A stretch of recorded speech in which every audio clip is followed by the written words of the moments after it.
Les scientifiques pensent avoir découvert ce qui cause le syndrome des ovaires polykystiques ainsi que son remède. Certaines maladies ciblant la jante féminine peuvent ne pas impliquer que des symptômes douloureux ou handicapants dans la vie de tous les jours. Il en existe même qui peuvent malheureusement affecter négativement la fertilité voire la saper totalement.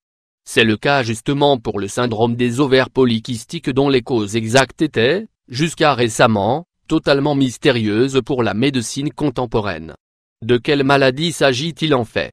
Le syndrome des ovaires polykystiques, SOPK, est une maladie touchant les femmes, elle est aussi appelée syndrome de Stéhin-Leventhal en référence aux deux médecins qui en ont fait la description pour la première fois en 1935. Comme son nom l'indique, cette maladie implique la formation de plusieurs petits kystes autour des ovaires, ce qui n'est bien évidemment visible qu'en échographie. Ces kystes résultent d'un refus de certains follicules d'entamer leur croissance dans le cadre de la dernière étape de la phase folliculaire. Néanmoins, une telle affection se manifeste de diverses manières, ainsi ses répercussions sur la santé peuvent changer d'une femme à l'autre et se concrétiser à des degrés différents de gravité. L'une des conséquences les plus courantes du syndrome des ovaires polykystiques est l'absence totale d'ovulation, ce qui entraîne une impossibilité de concevoir.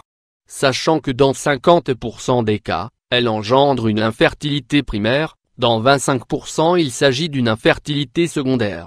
Ce qui veut dire que l'infertilité est certes présente dans bon nombre de cas mais qu'elle n'est pas systématique pour autant.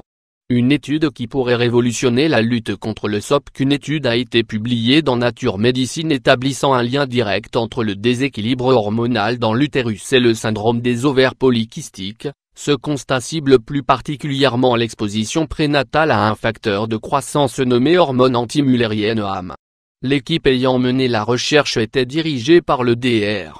Paolo Giacobini de l'Institut français de la santé et de la recherche médicale, a constaté que le taux d'HAM était 30% plus élevé chez les femmes enceintes touchées par le SOPK que chez celles qui n'en souffraient pas.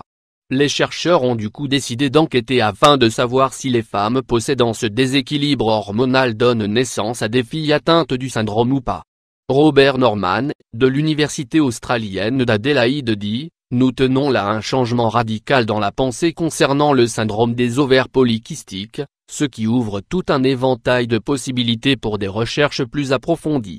L'expérience devait tout d'abord s'effectuer sur des souris. Dans le cadre de l'étude, les chercheurs ont injecté de l'HAM à des souris enceintes afin qu'elles en aient plus que la moyenne. Celles-ci ont donc effectivement donné naissance à des souris présentant des problèmes de fertilité, d'ovulation irrégulière ou de puberté tardive. Selon les chercheurs, l'HAM injectée aurait provoqué une hyperstimulation d'un ensemble particulier de cellules cérébrales que l'on appelle neurones de la GNRH. Ces dernières sont responsables de la gestion des taux de testostérone dans le corps. Ce qui veut dire que la progéniture de ces souris présentait des niveaux élevés de testostérone, ce qui implique une masculinisation du fœtus féminin exposé une fois qu'elle aura atteint l'âge mature. Mais le plus incroyable est que l'équipe scientifique n'a pas seulement réussi à déterminer la cause du SOPK, mais elle a aussi pu l'inverser, en tout cas chez les souris. Afin d'y parvenir, les chercheurs ont administré aux souris polykystiques un médicament appelé Cetrorlix, ce qui a fait disparaître les différents symptômes. Il s'agit en réalité d'une excellente nouvelle pour les millions de femmes concernées par cette maladie à travers le monde, se manifestant bien souvent aussi par une perte de cheveux ou une croissance excessive de ces derniers, l'obésité ou l'acné. Mais bien que les répercussions soient diverses et variées, cette maladie demeure néanmoins une cause courante d'infertilité. Selon Dr.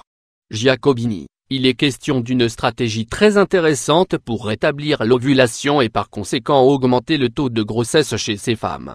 L'équipe de recherche prévoit donc de passer au niveau suivant de l'étude en testant ceci sur l'homme. Cette année sera donc témoin de ces nouvelles expériences.